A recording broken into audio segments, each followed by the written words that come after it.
Sa Tesalonika, Gawa Kapitulo 17 versikulo 1 hanggang 9. Miagi sila sa Amphipolis ug sa Apollonia hangtod nga miabot sila sa Tesalonika. Didto sa Tesalonika may simbahan sa mga Hudyo.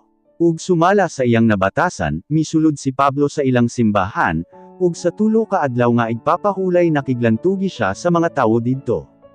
Ang kasulatan mao ang iyang gigamit aron pamatod-an kanila nga ang Kristo kinahanglan gayud nga magantos ug mabanhaw. Miingon si Pablo, hining Hesus nga akong gisulti kaninyo mao ang Kristo. Ang uban kanila mituo sa gisulti ni Pablo, ug misunod sila kang Pablo ug kang Silas. Daghan usab nga mga Griyegong nagasimba sa Dios ug mga inilang babayi ang misunod kanila. Apan ang kadagkoan sa mga Hudyo na sina busagi tigom nila ang mga bugoy nga mga istambay. Sa dihang daghan na ang ilang natigom, gisugdan nila paggubot ang tibuok syudad. Gisulong nila ang balay ni Jason nga maoy gisak-an nilang Pablo aron dadon sila si Pablo ug Silas atubangan sa mga tawo.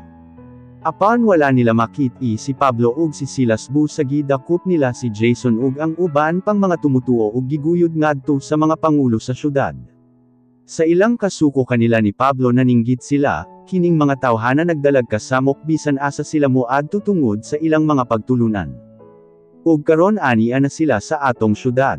Gipadayon pa sila nining Jason sa iyang balay.